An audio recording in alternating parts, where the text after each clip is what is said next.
ಚಿಕ್ಕಬಳ್ಳಾಪುರ ನಗರದ ಪತ್ರಕರ್ತರ ಭವನದಲ್ಲಿ ಸುದ್ದಿಗೋಷ್ಠಿ ಉದ್ದೇಶಿಸಿ ಮಾತನಾಡಿದ ಉನ್ನತ ಶಿಕ್ಷಣ ಸಚಿವ ಸುಧಾಕರ್, ಮನಮೋಹನ್ ಸಿಂಗ್ ಪ್ರಧಾನಮಂತ್ರಿಯಾಗಿದ್ದಾಗ ಬಡವರ ಬದುಕನ್ನ ಬದಲಾವಣೆ ತರಬೇಕು ಎಂಬ ಉದ್ದೇಶದಿಂದ ಉದ್ಯೋಗ ಖಾತ್ರಿ ಯೋಜನೆ ಕಾಂಗ್ರೆಸ್ ಸರ್ಕಾರ ತಂದರು. ಒಂದು ಕುಟುಂಬಕ್ಕೆ ಕನಿಷ್ಠ 100 ದಿನಗಳು ಉದ್ಯೋಗ ಖಾತ್ರಿ ಯೋಜನೆಯಿಂದ ಉದ್ಯೋಗ ಕೊಡುವಂತಹ ಯೋಜನೆ. ಮಹಾತ್ಮ ಗಾಂಧೀಜಿ ಗ್ರಾಮ ಸ್ವರಾಜ್ಯ ಯೋಜನೆಯಿಂದ ಜನರ ಬದುಕು ಬದಲಾವಣೆ ತರಲು ಈ ಯೋಜನೆ ತಂದರು.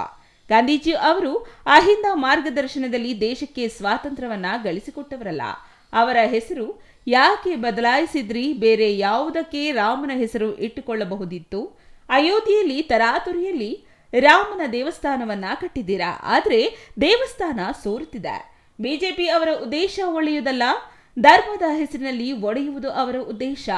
11 ವರ್ಷಗಳಿಂದ ಯಶಸ್ವಿಯಾಗಿ ನಡೆಯುತ್ತಿರುವ ಮನರೇಗಾ ಎಂಬ ಯೋಜನೆಯನ್ನ ತುಳಿಯಬೇಕು ಎಂದು ದುರುದ್ದೇಶ ಇಟ್ಟುಕೊಂಡು ಬಂದಿದ್ದರು. ಅಂತಿಮವಾಗಿ ಬಿಜೆಪಿಯ ನಿಜವಾದ ಬಣ್ಣ ಬಯಲಾಗಿದೆ. ಯಾವುದೇ ರೀತಿ ಸ್ವಾತಂತ್ರ್ಯ ಹೋರಾಟದಲ್ಲಿ ಪಾತ್ರವೇ ಇಲ್ಲದಂತಹವರು ಈ ದೇಶವನ್ನ ಜಾತಿ ಧರ್ಮದ ಹೆಸರಿನಲ್ಲಿ ವಿಭಜನೆ ಮಾಡುವ ಕೆಲಸ ಮಾಡುತ್ತಿದ್ದಾರೆ. ಬಡವರ ವಿರೋಧಿ ಕಾಯ್ದೆ ತಂದಿದ್ದೀರಾ, ಇದನ್ನ ದೊಡ್ಡ ಮಟ್ಟದಲ್ಲಿ ಖಂಡಿಸುತ್ತೇವೆ. ಗ್ರಾಮೀಣ ಪ್ರದೇಶದಿಂದ ಇದನ್ನ ಹೋರಾಟ ಮಾಡಿ ಕೇಂದ್ರ ಸರ್ಕಾರ ಈ ಕಾಯ್ದೆಯನ್ನ ಹಿಂಪಡೆಯಬೇಕು, ಇಲ್ಲವಾದಲ್ಲಿ ದೊಡ್ಡ ಮಟ್ಟದಲ್ಲಿ ಹೋರಾಟ ಹಮ್ಮಿಕೊಳ್ಳಲಾಗುತ್ತದೆ ಎಂದು ಎಚ್ಚರಿಕೆ ನೀಡಿದರು. ರಾಮ್ ಅಂತಕ್ಕಂಥದ್ದು ನೀವು ಹಂಗಾರೆ ಗಾಂಧೀಜಿ ಅವರು ನಾವೇನು ರಾಮನ ಹೆಸರು ನೀವು ಬೇರೆದಕ್ಕೆ ಇಡ್ಬೋದಾಗಿತ್ತು. ಗಾಂಧೀಜಿ ಅವರ ಹೆಸರು ತೆಗೆದು ಈಗ ಗಾಂಧೀಜಿ ಅವರು ಸತ್ತಾಗ ಏನಂದ್ರು? ಹೇ ರಾಮ್ ಅಂತ ಸತ್ರು ಅಂತ ನಾವೆಲ್ಲ ಓದಿರ್ತಕ್ಕಂಥದ್ದು, ನಾವು ನೋಡಿಲ್ಲ, ಆದರೆ ಓದಿರ್ತಕ್ಕಂಥದ್ದು ಹೇ ರಾಮ್ ಅಂತ. ಆದರೆ ನೀವು ಅಂಥ ಗಾಂಧೀಜಿ ಅವರು ಇವತ್ತು ಅಹಿಂಸಾ ಮಾರ್ಗದಲ್ಲಿ ನಮ್ಮ ದೇಶಕ್ಕೆ ಸ್ವಾತಂತ್ರ್ಯವನ್ನು ಗಳಿಸ್ಕೊಟ್ರಲ್ಲ, ನೀವು ಅವ್ರ ಹೆಸರು ಯಾಕೆ ಬದಲಾಯಿಸ್ತೀರಿ? ಬೇರೆ ಏನಕ್ಕೆ ಇಟ್ಕೋಬೋದಿತ್ತಲ್ಲ ರಾಮನ ಹೆಸರು? ನೀವು ರಾಮನ ದೇವಸ್ಥಾನವನ್ನು ಕಟ್ಬಿಟ್ರಲ್ಲ ತರಾತುರಿಯಲ್ಲಿ, ಈಗೆಲ್ಲ ಸೋರ್ತಾ ಇದೆಯಲ್ಲ. ಚುನಾವಣೆ ಪೂರ್ವದಲ್ಲಿ ಏನಾಯಿತು ವಾರಣಾಸಿಯಲ್ಲಿ? ಅಯೋಧ್ಯೆಯಲ್ಲಿ ಏನಾಯಿತು? ದಯವಿಟ್ಟು ವಾರಣಾಸಿಯಲ್ಲಿ ಅಯೋಧ್ಯೆಯಲ್ಲಿ ಏನಾಯಿತು ಚುನಾವಣೆ? ಅದರಿಂದ ಇವತ್ತು ಅವರ ಉದ್ದೇಶಗಳು ಒಳ್ಳೆಯದಿಲ್ಲ. ಸಮಾಜವನ್ನು ಇವತ್ತು ಜಾತಿ ಧರ್ಮದ ಹೆಸರಲ್ಲಿ ಇವತ್ತು ಹೊಡಿತಕ್ಕಂಥದ್ದೇ ಅವರ ಉದ್ದೇಶ. ಅದರಿಂದ ಅವರು ದುರುದ್ದೇಶದ ಪೂರ್ವಕವಾಗಿ ಏನು ಇವತ್ತು ಯಶಸ್ವಿಯಾಗಿ ನಡೀತಾ ಇದ್ದಂಥದ್ದನ್ನು 11 ವರ್ಷಗಳಿಂದ ನಿರಂತರವಾಗಿ ಒಂದಲ್ಲ ಒಂದು ರೀತಿಯಲ್ಲಿ ಇದಕ್ಕೆ ಅಡಚಣೆ ಮಾಡಿಕೊಂಡೇ ಬಂದು ಈ ಯೋಜನೆ ಯಶಸ್ವಿ ಆಗಬಾರ್ದು, ಇದನ್ನು ತುಳಿಬೇಕು ಅಂತಕ್ಕಂಥ ಉದ್ದೇಶ ಮಾಡ್ಕೊಂಡು ಬಂದರು. ಅಂತಿಮವಾಗಿ ನಿಜವಾದ ಬಣ್ಣ ಇಲ್ಲಿ ಬಯಲಾಗಿದೆ. ಅನುದಾನ ಅದನ್ನು ಕೂಡ ಬಿಡುಗಡೆ ಮಾಡಿಲ್ಲ. ಅದನ್ನು ಕೂಡ ಇವತ್ತು ಗ್ರಾಮ ಪಂಚಾಯತಿಗಳಲ್ಲಿ ಆಗಬೇಕಾಗಿರ್ತಕ್ಕಂಥ ಕೆಲಸ ಕಾರ್ಯಗಳಿಗೆ 11ನೇ ಹಣಕಾಸಿನ ಅನುದಾನ ಬಿಡುಗಡೆ ಮಾಡಿಲ್ಲ.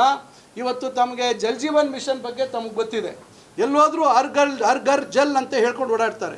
ನಾನು ಪದೇ ಹೇಳಿದ್ದೀನಿ, 45% ಕೇಂದ್ರ ಸರ್ಕಾರದಿತ್ತು, 45% ರಾಜ್ಯ ಸರ್ಕಾರದಿತ್ತು, 10% ಸಮಾಜ ಏನು ನಮ್ಮ ಒಂದು ಕಮ್ಯುನಿಟಿ ಕಾಂಟ್ರಿಬ್ಯೂಷನ್ ಅಂತಿತ್ತು. ಆದರೆ ನಮ್ಮ ಸರ್ಕಾರ 2023ಕ್ಕೆ ರಾಜ್ಯದಲ್ಲಿ ಬಂದ ನಂತರ ಕಮ್ಯುನಿಟಿ ಪಾರ್ಟಿಸಿಪೇಷನ್ ಇರಲ್ಲ, ಭಾಳಷ್ಟು ಜನ ದುಡ್ಡು ಕೊಡಲ್ಲ ಅಂಥೇಳಿ ಆ 10% ನಾವೇ ರಾಜ್ಯ ಸರ್ಕಾರ ಭರಿಸ್ತೀವಿ ಅಂಥೇಳಿ 55% ಇಟ್ಕೊಂಡು ನಾವೇ ಸರ್ಕಾರ ಕೊಟ್ಕೊಂಡು 45% ಕೊಡೋ ಅಂಥವ್ರು ಅಲ್ಲಿ ಅವರು ಅದಕ್ಕೆ ಅದೇನು ಕಂಡೀಷನ್ಸು ಅವ್ರದ್ದೇ ಹೆಸರು ಇರಬೇಕು, ಬೇರೆ ಯಾರ್ದು ಇರಬಾರ್ದು, ರಾಜ್ಯ ಸರ್ಕಾರದ ಹೆಸರು ಇರಬಾರ್ದು. ನೋಡಿ ಹೆಂಗಿದೆ, ರಾಜ್ಯ ಸರ್ಕಾರದ ದುಡ್ಡು ಕೊಟ್ಟು ರಾಜ್ಯ ಸರ್ಕಾರ ಇಷ್ಟೆಲ್ಲ ಮಾಡಿ ಈಗ ಏನಾಗಿದೆ, ಇವತ್ತು ರಾಜ್ಯ ಸರ್ಕಾರದ ಹೆಸರಿಲ್ಲ. ಈಗ ಮೊನ್ನೆ ಪಾರ್ಲಿಮೆಂಟಲ್ಲಿ ಉತ್ತರ ಕೊಡ್ತಾರೆ, ನಾವು ಯಾವುದು ಬಾಕಿ ಇಲ್ಲ, ನಮ್ಗೆ ಯಾವುದು ಮಾಹಿತಿ ಬಂದಿಲ್ಲ ಅಂತ. ಸಂಪೂರ್ಣ ಎಲ್ಲ ನಮಗೆ ಬಿಡುಗಡೆ ಆಗಬೇಕು ಜಲ್ ಜೀವನ್ ಮಿಷನ್ನಲ್ಲಿ ಅಂಥೇಳಿ ಸುಮಾರು 12-13 ಸಾವಿರ ಕೋಟಿ ಬಾಕಿ ಇದೆ ಅಂಥೇಳಿ ನಾವು ಅದನ್ನು ಪ್ರಸ್ತಾಪ ಮಾಡಿದ್ರೆ ಅದು ಯಾವುದು ಸುದ್ದಿ ಇಲ್ಲ. ಏನು ಇವತ್ತು ಅನುದಾನ ಬಿಡುಗಡೆ ಆಗಬೇಕು, 15th ಫೈನಾನ್ಸ್ ಇರ್ಬೋದು, ಜಲ್ ಜೀವನ್ ಮಿಷನ್ದು ಸಮಯಕ್ಕೆ ಸರಿಯಾಗಿ ಅನುದಾನ ಕೊಡೋದಿಲ್ಲ. ಏನು ಇದೇ ವೇಳೆ ಶಾಸಕ ಪ್ರದೀಪೇಶ್ವರ್ ಸಹ ಮಾತನಾಡಿದ್ರು. ಈಗ ನಿಮಗೆ ಬೆಳೆಗಳು ಜಾಸ್ತಿ ಬೆಳೆಯುವಾಗ ಅವತ್ತು ಕೂಲಿ ಕೊಡಬೇಡಿ ಅಂತ ಹೇಳ್ತಾರೆ. ಇವತ್ತು ಎಮ್ನರೇಗಾಗೆ ತುಂಬ ರಿಸ್ಟ್ರಿಕ್ಷನ್ಸ್ ಮಾಡಿದ್ದಾರೆ. ದಯವಿಟ್ಟು ರೈತರು ಬಡವರು ಎಚ್ಚೆತ್ಕೊಳ್ಬೇಕು. ಮತ್ತು ಮಹಿಳೆಯರು 1/3 ಜಾಬ್ಸ್ ಮಹಿಳೆಯರಿಗೆ SC ST ಕೊಟ್ಟಿದ್ದೀವಿ, ಅವರೆಲ್ಲ ಎಚ್ಚೆತ್ಕೊಂಡು ಈ BJPಯನ್ನು ನಾವು ಧಿಕ್ಕರಿಸಬೇಕು.